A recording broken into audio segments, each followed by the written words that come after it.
and I was able to go, and I was able to listen to my dad speak all the time. And he was phenomenal. He could have an audience laugh and cry and be enlightened all in about 15-minute period of time. And he thought it would be really cute if he taught his little girl a poem. And then during his conversation, right, he would look to me and he would go like this, and I was on cue, right? I'm 5, I'm 6, and I would come into the front and I would repeat this poem. Now imagine I'm not 44, but I'm 5, and how cute this was when I was 5 years old, right? But this poem actually changed my life. It shaped the way that I have done my businesses, and it's also shaped the way that I've handled people. And it goes like this. Now imagine it was cuter. Okay. It's super cute. Sometimes I wake up in the morning, wishing I was never born. I make a cross remark of you, and then my family wishes too that I had gone some other place instead of showing them my face. But let me change my little tune and sing and smile. Then pretty soon the folks around me sing and smile. I guess 'twas catching all the while. It is a funny thing but true that folks you like will sure like you. Now I'm going to repeat that last sentence, okay? It's a funny thing but true that folks you like will sure like you. How many of you have read the book, How to Win Friends and Influence People, right? If you haven't, you need to read it. And if you haven't read it this year, you need to read it again. This is a book that I read over and over and over, and every time I pick it up, I think to myself, I know these principles. Why am I not using them? But my favorite chapter in the book is a chapter that's called, I'm not sure if it's actually called this or it just talks about this, but it says the sound, everyone's favorite sound, do you guys remember this? Mm-hmm. Is the sound of what? Their own voice. Everyone's favorite sound is the sound of their own voice. So basically what that means is every single person loves to talk about themselves. We just do. Human nature is we love to tell stories about ourselves, we love to talk about ourselves. And so as I grew up and I started working with people, I realized that the key to me contacting or recruiting or starting relationships or getting business partners or anything in my life was letting people talk. And so I started practicing this. So we're going to go over some things of what you can do, but I want to tell you a story really quickly. Years ago, I hired a personal trainer to get me in shape, and his name was John, and he would work out with me an hour and a half every single morning. And I made him a deal, because I wanted to get in shape. I said, okay, even if I don't show up, you get paid. So, and I did this specifically because every morning I'd be like, oh, I don't want to go. And I'm like, I have to pay him anyway, right? And so I have to get out of bed and go. So he would have this like rigorous like workout routine. And sometimes he'd have me do the Stairmaster. Have any of you guys done this machine? It's from hell. It's actually my least favorite. It's my least favorite exercise. Like, why would anyone want to like eternally walk upstairs? Like, it's not a good idea, right? But anyway, he would sit there and literally he would take his finger and just go ding, ding, ding, and it would go higher and higher and higher and on a different like incline. And I'm like, I hate this machine. I hate this machine. And the only time I ever did it is when he was standing right next to me, forcing me to do the stair. And when I was out of town or he was out of town, many times he would give me assignments. I want you to do this and do the stair climber. How often do you think I did it? 0 times. Why? Because I always had an excuse of, well, my knees are hurting, or this is better, or I think I have something that would, accomplish the same thing. And I realized that I hated this exercise and that I would do anything I could to avoid it. Most of us in doTERRA, we feel this way about recruiting. No, let's really think about this, right? When I first joined doTERRA, I didn't want to be one of those people. We know these people. When someone calls their phone, they're like, oh my gosh, Elise is calling me. She's going to talk to me about doTERRA, right? Or you're walking down the street and they like go to the other side of the street so they don't have to see it. Because she's going to talk about doTERRA. Or how about when you go into a room, and the second you get into a room, you are scanning the room for your next victim. who you're going to talk to and expose to doTERRA. I didn't want to be one of these people. I didn't want to use my friends, my family. I mean, was I the only one that felt this way when I joined doTERRA? How many of you felt this way? Right? Almost all of us. So I hated contacting. I hated it. I knew it was, I called it a necessary evil. And I did a lot of it at the beginning. I went diamond in 62 days. So I did a lot of recruiting, right? So as a necessary evil, right, if somebody thinks that way, when do you think we'd stop? As soon as we can. Because no one does something that they don't like over and over and over and over again for a really long period of time. In fact, a lot of you don't recruit until your upline says, did you get your 2 contacts today? Did you get your 2 follow-ups? Until someone's like on your case saying, I'm going to call you, you're going to call me, show me your names list. But it's not something you wake up and you're like, I get to talk to people today. This is so funny, right? So about maybe 2 years ago, my husband and I were in a plane. And he asked me this question. He said, Elise, if you could take everything out of the business that you could and only have one activity, if it's the only thing that you could do, what would it be? And I looked at him and I said, absolutely, hands down, recruiting. Absolutely, I love it. There's nothing I love more in doTERRA than recruiting and talking to people and contacting. And I went from absolutely hating recruiting to being the funnest thing that I do in the business. And today I want to talk to you about how, okay?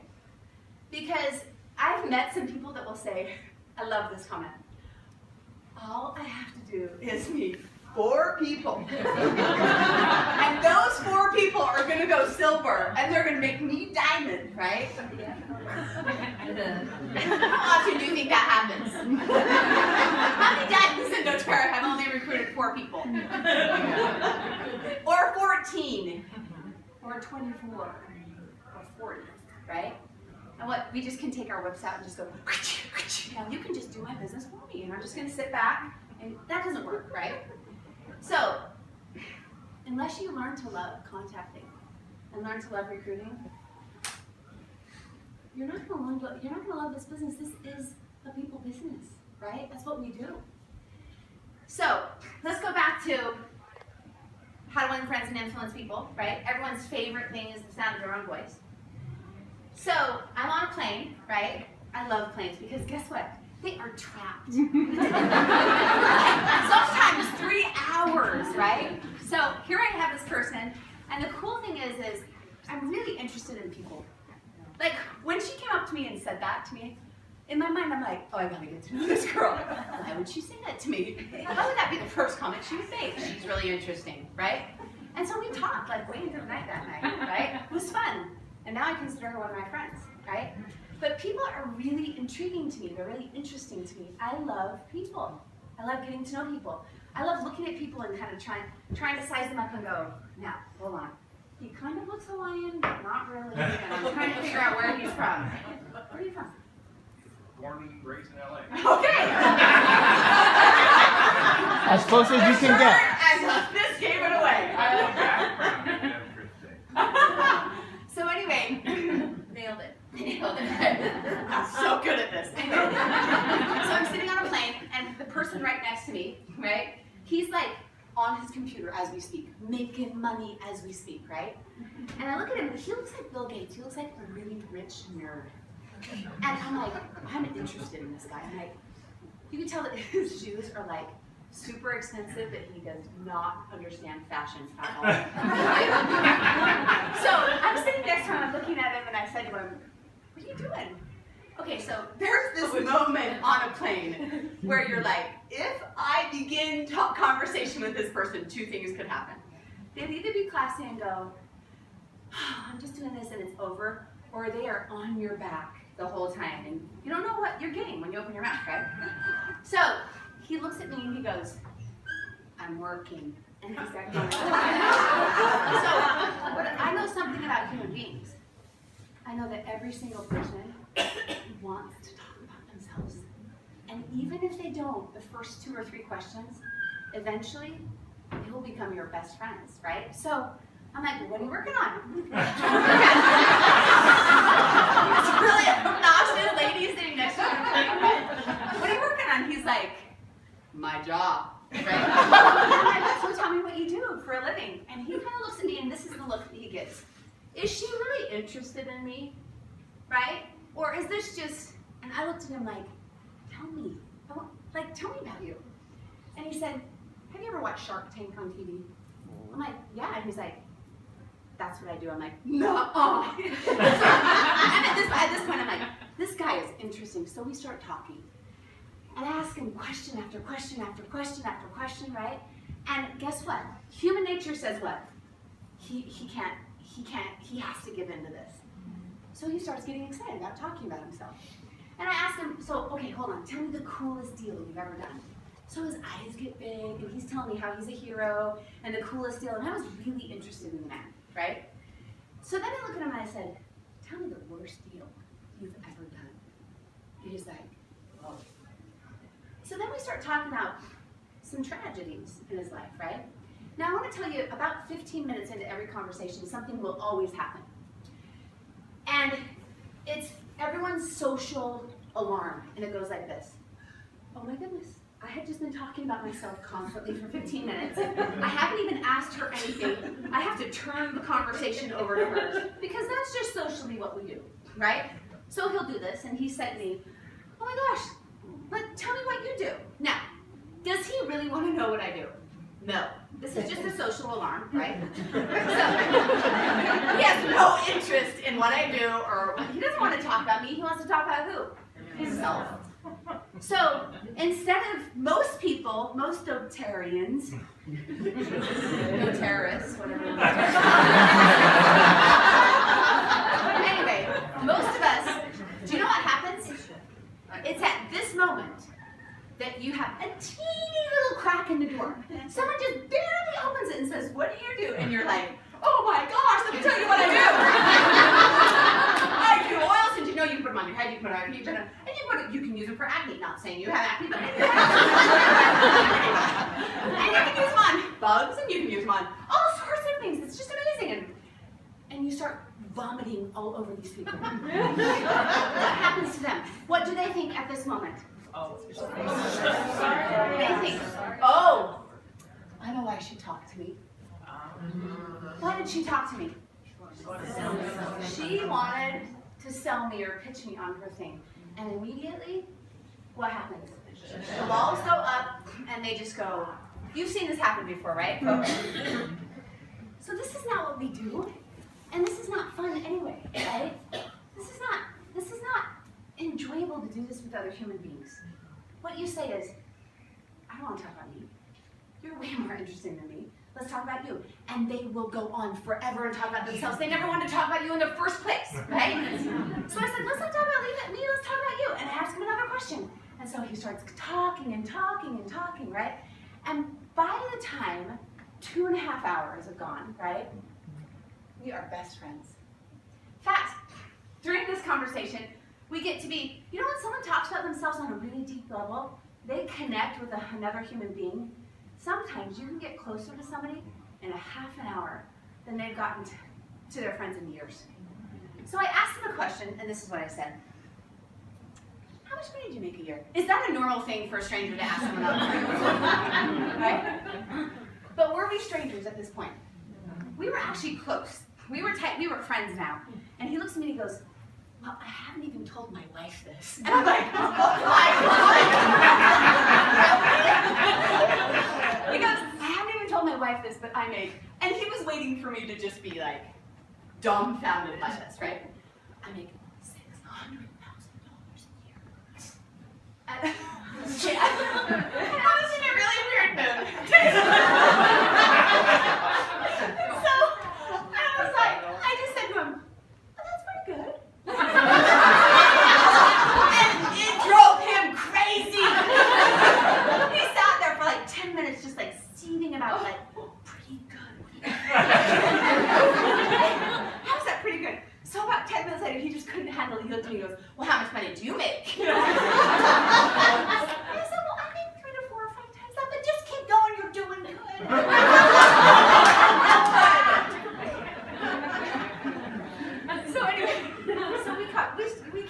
talking, right? About 3 or 4 times he asked me about what I did for a living. Every time, I turned the conversation back to him. Now, let's talk about how scary this is for you. This is scary for you. Do you know why? Because what if you don't get a chance to pitch? What if they leave and you like missed your opportunity? What, she's like, yeah, what, I was just thinking that, right? What if you're only at the park for 15 minutes and you're talking all about this person and they walk away? So I want to tell you something. For you to be a really, really great contactor, and for you to really, really love contacting, you have to do one thing. You have to not care if they sign up in your business or not. Mm-hmm. You have to change your attitude, and you have to not care. Our job is not to sign people up. Okay, Craig, he's the owner. You can be. This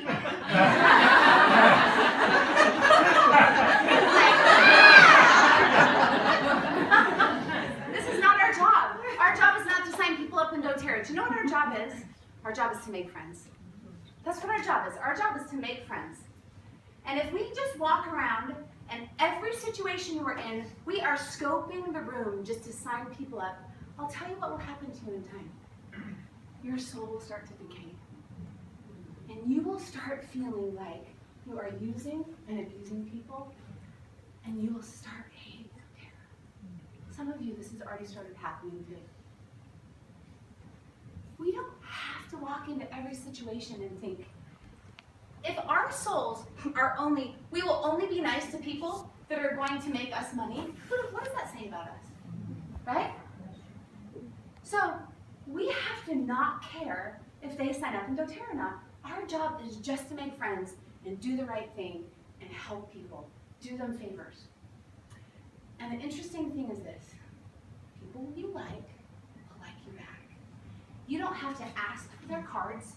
You don't have to beg for their contact information. So let me give you 2 scenarios, okay? Here's the wrong way to do it. You're in the supermarket, and you're like, I gotta have 2 contacts today. I gotta check off that box. 2 contacts. Because Elise said, if I had 2 contacts a day, after 12 months, I would be a diamond. And I'm like 2 months into it, and I'm only elite, and I gotta get there, right? So you're in the supermarket, and you see a woman on the cereal aisle with like 2 children like crawling all over her, right? And you think to yourself, oh, this is my opportunity. So you walk over to this lady and you say, I see you like healthy products. Now first, let's stop for just a second. Is this a normal thing to do in the supermarket? Is this normal? No. What is that woman thinking at this moment? Oh my gosh. I'm sorry, was this your box of cereal? No, but the most important thing is, what are you thinking at this moment? You're thinking, I hate this, I hate this, I hate this. I hate the stair climber. The only reason why I'm doing this is Elise Shelby told me I have to do 2 contacts a day, and the second that I can stop doing contacts, I will, right? So anyway, even if she's nice enough to let you get through your pitch, and she might even give you an address, how do you feel when you leave? Do you feel like, that was really fun, I want to do that again? Like, that's the next thing I want to do. But what happens to her when she leaves? Oh, the first thing she does is what? Oh my gosh, honey, I just got accosted in the supermarket by an MLMer. Right? Now the question I'm asking you is, how often is something like that actually effective? What percentage of the time is something like that effective? Oh, it's so minute, right? But what it does to you is it reinforces in your mind, I hate contacting, I hate contacting, I hate contacting, right? So what I want to tell you is, people will naturally, they'll want to talk to you again, they'll give your information to you. You guys, most of the people that I talk to chase after me. I don't chase after them. So here he's sitting there, right? And about hours into it, he kept saying, I have asked you 4 times what you do. 4 times what you do. Just tell me what you do, especially if you make a lot of money. Tell me what you do for a living. And I looked at him and I said, I do. And then I gave him my script. Now I know what you're thinking. How manipulative, Elise. How disingenuous. A script, really? But I think that if you have a script memorized, and I've used this script thousands of times, if you have a script memorized, you don't have to worry about what you're going to say. What you worry about is what? Tailoring what you're saying to the person right in front of you. So it becomes very personable, right? So I'll tell you my script. This is my script. It goes like this. I do the most amazing thing. I sell essential oils. Now hold on, let's stop. That's scary for most of us in this room. I just said the word sell, right? And most of you go something like this. Well, I never thought I'd sell these products. And I started using them. And I started working on my allergies, and I thought my sister might really like this. And her son really liked using them. So I thought maybe she could buy some. I got a check. And I started, and anyway, I'm just like doing the business. You want to come to the meeting 7 p.m. this Thursday? Wait, something's wrong with that?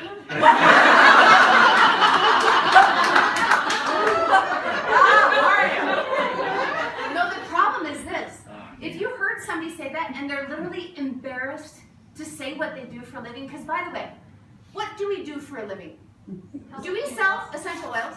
Yes. Because we don't get a paycheck when we just share essential oils. We don't get a paycheck when we just sniff essential oils or put essential oils on someone's foot. When do you get your paycheck? When you sell essential oils. So that's what we do. We actually sell essential oils, and for me, when I tell somebody I sell essential oils and they are amazing, they have changed my life and my family's life, those are the type of people that people think, I want to hook my wagon to hers. Not the other way around. Someone that's embarrassed about their business, do you think someone's going to be like, no, she's going to take me where I've never been? Right? So it goes like this. I do the most amazing thing. I sell essential oils. Now, if I have 3 minutes, I make it short. If I have a half an hour, I make it longer. If I have 3 hours, I can make this conversation very long. And I basically say how they're safe, how they're effective, and how they're inexpensive. And then I tell a quick story about my family, and that's it. That's my script. I do it over and over and over. And so I said to him in the plane, I sell essential oils, I do the most amazing thing. They're safe, and I explained how. They're effective, I explained how. They're really inexpensive. I told him a cool story about my family, and he looked at me and he said, you know, I want you to meet my wife. I'm like, okay. He's like, she's sitting in first class. I'm like,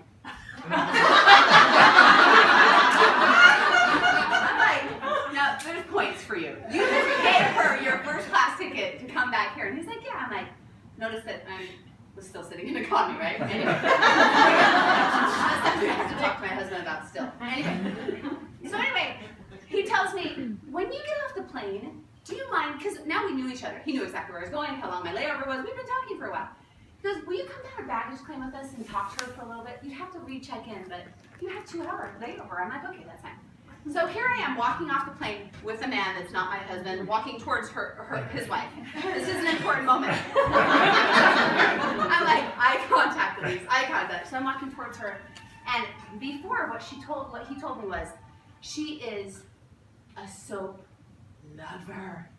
She loves soap. She makes her own soap. She has the neighbors come over. She is the soap queen. I'm like, really? And he's like, and sometimes she even uses essential oils in her soap. So I'm like, okay. Now, so I'm walking up to her, right? I look at her in the eye. Did I talk to her about doTERRA? No, why? Did I talk to her about essential oils? Did I talk to her about how me and her husband had just had 3-hour conversations and I know how much she makes and she doesn't? What did I talk to her about? So I walk up to her and I say, I hear you're the soap queen. And her eyes get super big and she goes, oh, do you know about soap? I'm like, not enough. Oh my gosh.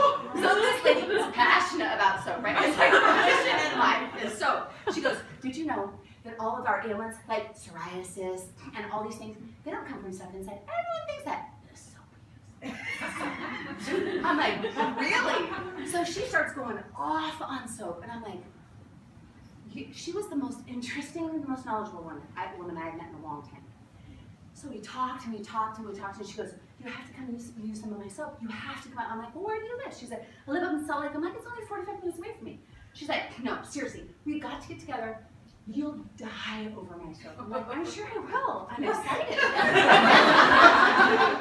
So anyway, we leave. Now, well, watch this. Notice this. She says, give me your information. Give me your information. Now, hold on. when you do favors for people, and when you become friends with people, do they want to talk to you again? Yeah. Do they want to call you on the phone? Yeah. Do they want to visit you? Do they want to come over to your office? Do they want to hang out with you? Yeah, this is not hard. This is natural. This is human nature. So I gave her my information. We exchanged information. I said, well, I'm going to be on a business trip for 5 to 7 days, right? So we can do something after. 3 days later, I get an email from her husband. My wife wants you to come and try her soap. What do you want?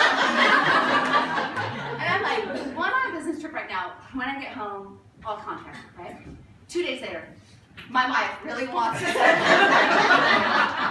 see her soap. So I'm like, okay, let's just set something up. So I go up to her house, right? And I don't take my oils in. And I walk into her house. Do I talk about doTERRA? No. Do I talk about essential oils? No. So I walk in and she teaches me everything I've ever wanted to know about soap. And she hands me this bar of soap. And then she says to me, it has to cure for a month. I'm like, you're kidding. I have to look at this bar of soap for an entire month before I use it. She's like, yeah, did you guys know that? That soap cures for a long time. So anyway, it was like on my refrigerator every day. It was just like, woo, you know, like I had no idea what to expect. And as I was walking out, she goes, so my husband tells me that you do essential oils.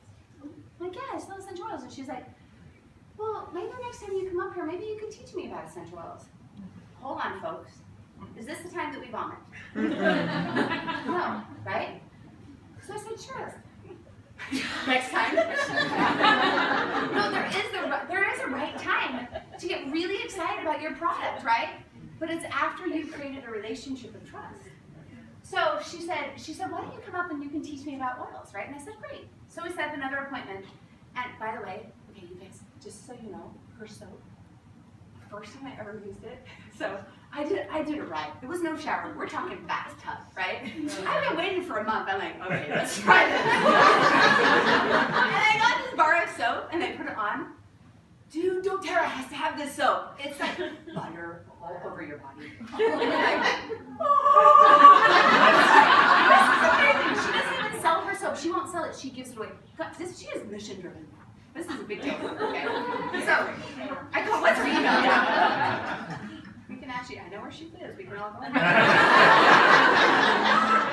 I moved to her house. Moved to her house. And I taught her an essential oils class. And I taught her everything she needed to know about essential oils. And I was excited. This was the right time for her, right? So anyway, after I taught her about it, she looks at me and she says, I don't know, almost as if this would be out of the ordinary. She goes, I don't know, I bet like my soap ladies, she calls them soap ladies. I bet my soap ladies they might like to hear about essential oils. Like, do you think you could come and maybe like do a class for them? And I'm like, sure I could come and do a class. So we set it up, I get there, all her soap ladies are there. There's like 15 people there, right, in the room. And I teach them a class. She went elite that night, right? I want to ask you a question.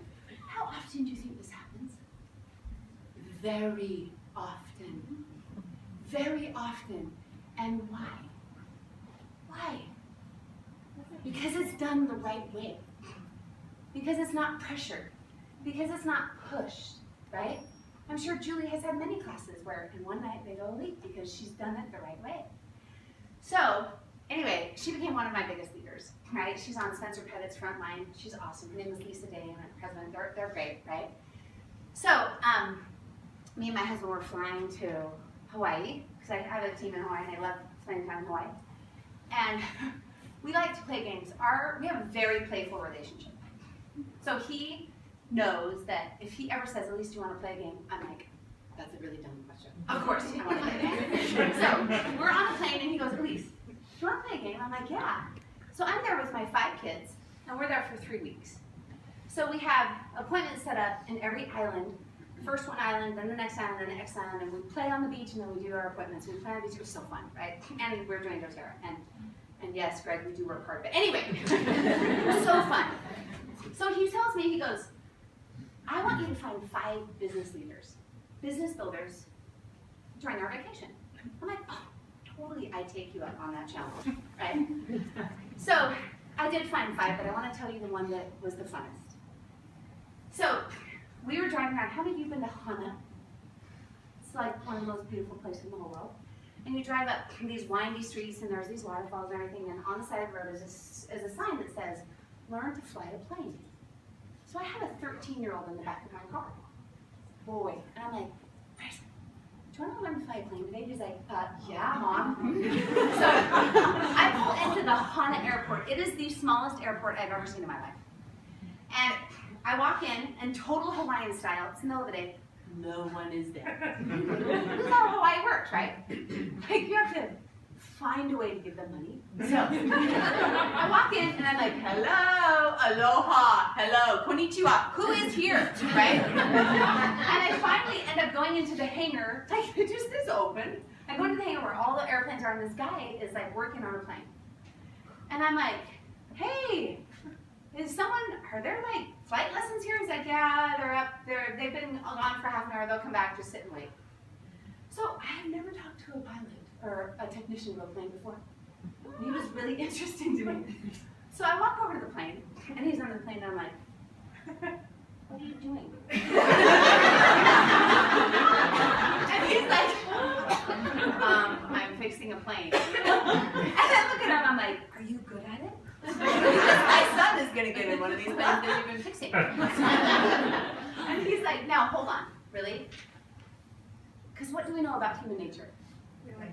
They really do like to talk about themselves, and sometimes you just have to have a couple of questions that might be a teeny bit uncomfortable, but if you really are sincere, if you're really interested in them, they'll open up to you, almost always.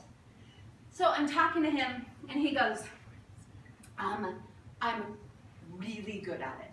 I'm like, well, how long have you been working on planes? He's like, all my life. So we started a conversation about planes. He taught me a ton about planes. I knew nothing about planes, right? And finally, I'm like, he said, I have 3 jobs. I'm like, why would you have 3 jobs if you love planes? Why don't you just work on planes all the time? He goes, oh, I wish I could, but it will never pay the bills. So he started talking to me about his finances, and what's going on with his life, and what's going on with his family, and the financial problems in Hawaii at the time, right? And at that time, they came back. My son got on the plane. Hey, do you guys know what a glider is? A glider plane? Oh, yeah.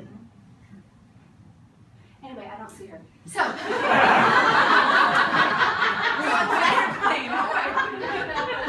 Do you guys see anybody in the room? A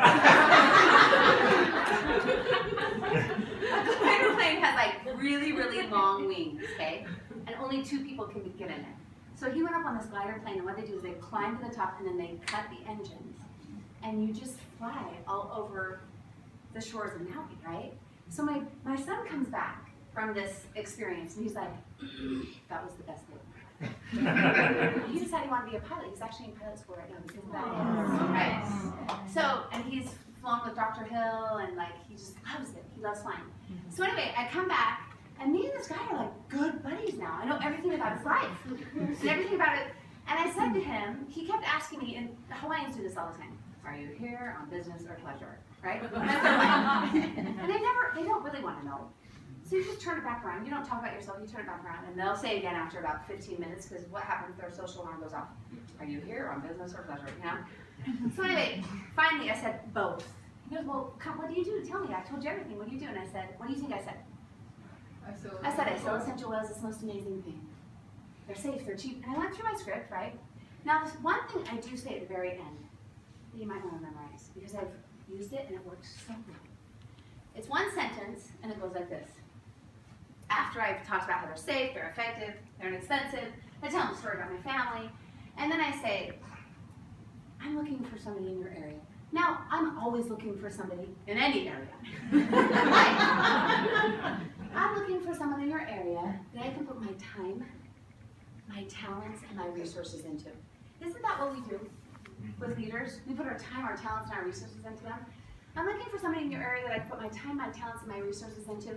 Do you know of anyone that would just be the perfect fit? Now, why wouldn't I just look at that person and say, hey, do you want to do this business with me? Why wouldn't I do that? Because that's awkward, right? Puts them in a weird position. But if I say, I'm looking for somebody in your area that I can put my time, my talents, and my resources into, do you know of somebody that would be a perfect fit? almost 90 to 95% of the time, what do you think they say? Me. In fact, I was in Bermuda and I was like scuba diving, and I ran into this Bermudian, that's what they call him, by the way. And we were like talking in the water, and he told me all about his divorce. And finally, I said, we got to this point, we were there for a long time. I'm like, I'm looking for somebody in your area that I can put my time, my talents, my resources into. Do you know somebody would be the perfect fit? All he does is he's standing in the water, he puts his hand up, and he goes like this. So this is natural. So he said to himself, I have 3 jobs. I'm totally interested, right? And then he said to me, you need to go talk to my uncle, Brother Hutz. B-R-A-D-D-A-H, brother. So I'm like, okay. He's like, he has a restaurant down the street. And he has the most popular restaurant here in Maui. So I'm like, okay, and I'm thinking to myself, okay, Hana is a really upscale. Like, it costs $300 or $400 to spend the night there.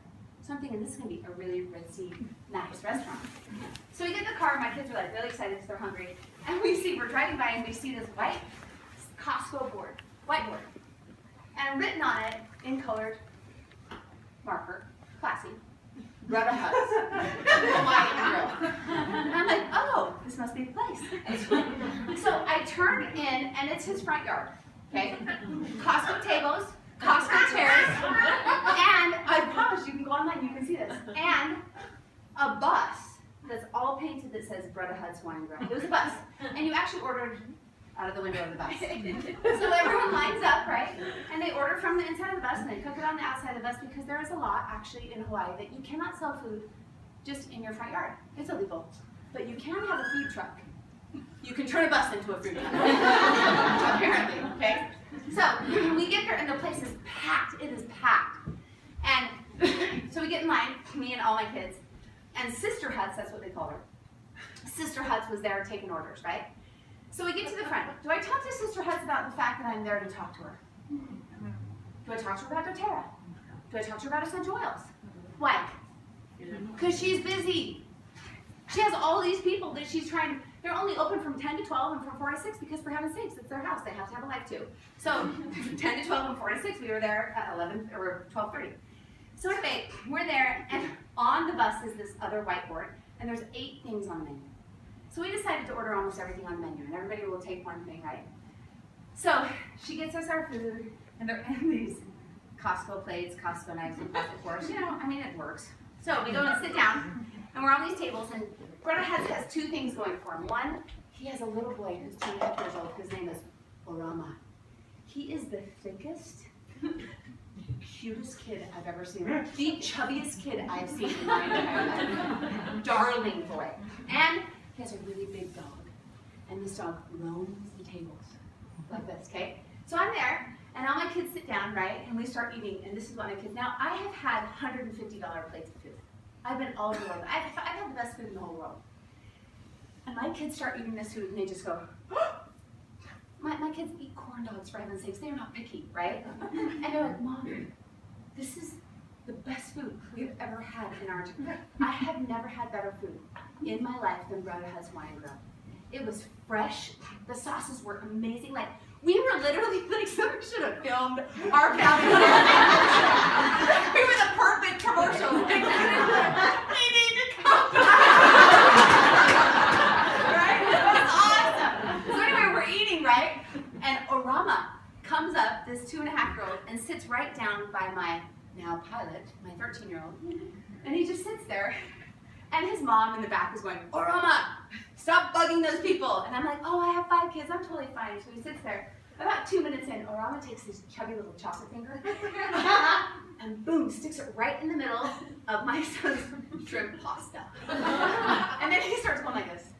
He's fishing for shrimp. He finds one, pulls out, sticks it in his mouth, and my son just looks at me, and I'm like, I raised a classy son. Do nothing. So anyway, a couple minutes later, I mean, my son's classy, but he's still 13. A couple minutes later, he sticks his finger in again. At this point, my son is like taking his like plastic Costco fork, and he's like, kids, you know, off. And I look at Arama and I say, Arama, are you hungry? And he's like, this kid hasn't been hungry a day in his life, okay? It's not possible. So he's like, and Arama's mom, I'm sure this happens every lunch, guys. Like, I'm sure this happens every lunch. Arama, stop eating their food. Leave them alone, right? So I go to the front, I get another paper plate, and I come back and I give him a little bit of everybody's food.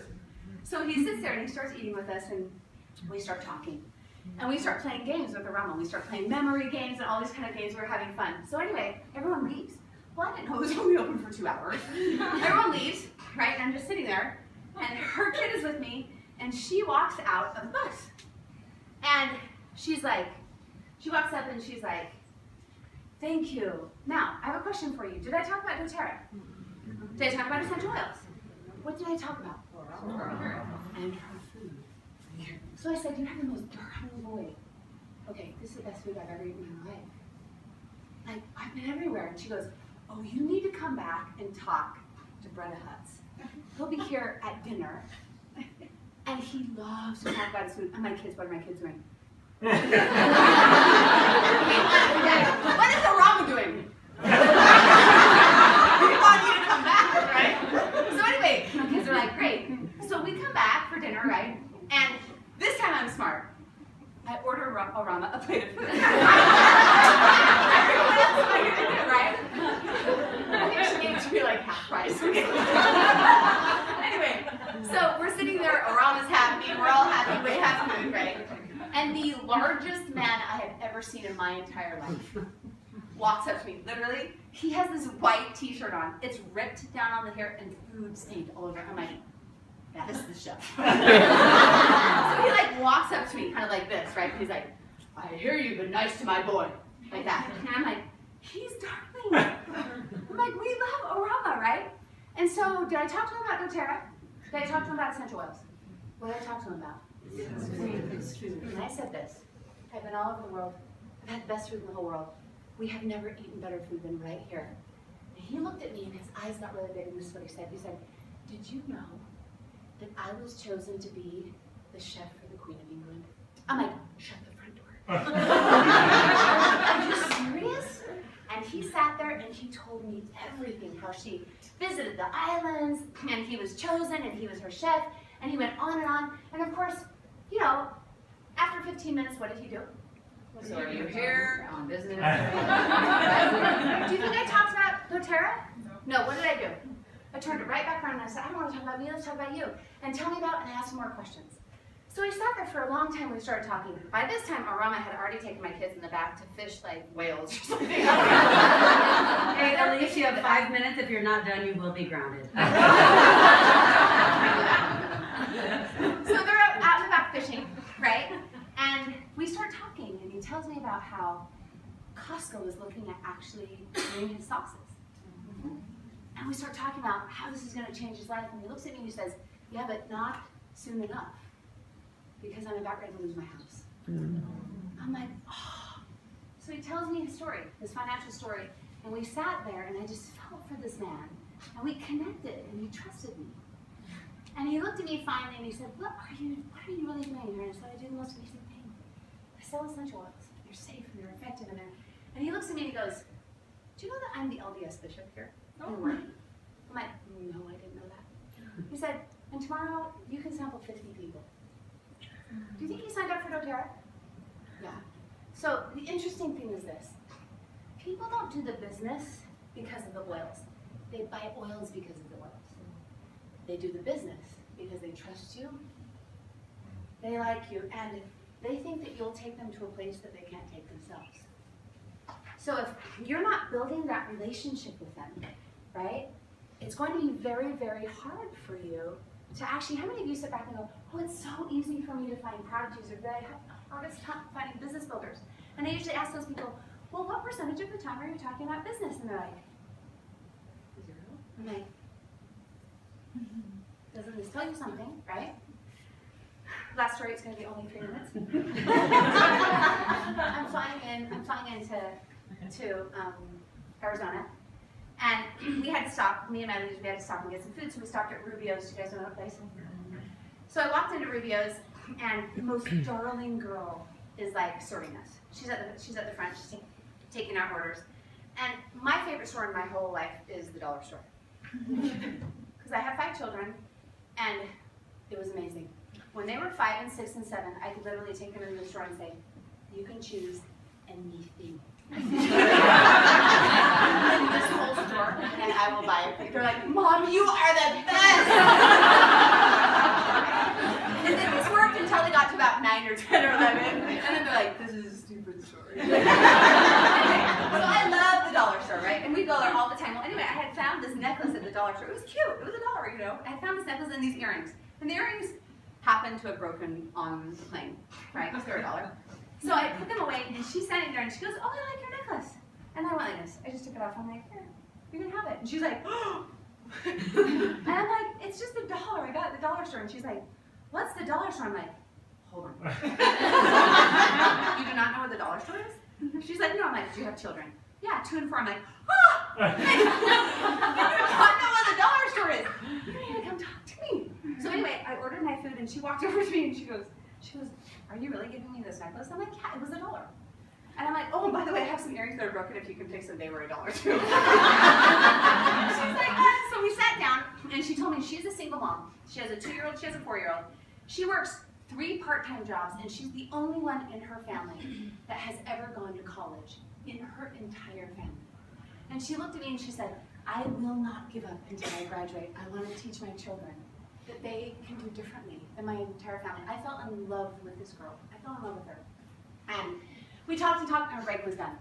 And she left on her break. Now, most people, what would you be like? I just lost that opportunity, right? But I have a question for you. What if you lose an opportunity? What if you never get a chance to give them your number or talk about doTERRA? Is it okay? Mm-hmm. It's totally okay. You just made a friend. You just help somebody. You're doing good in the world, right? It's totally okay. So anyway, 2 days later, I was leaving, and I'm driving by Rubio's because I'm going to the airport, and literally a block from Rubio's is the dollar store. I'm like, hold on, stop, pull in. Now I know what a 2 and 4-year-old girl want at the dollar store, because I've done this often, right? I walk in, and what do I get? Glow star wands. There's nothing better than light up wands for a 2 and a 4-year-old little girl. So I bought 2 of them. I go back. I have no idea if she's there. And I go back in, and she happens to be working. And I walk up, and I'm like, okay, the dollar store is 1 block down the street. It's 1 block away. You gotta check it out. And she looks at me, and she goes, you bought these for my little girls? I'm like,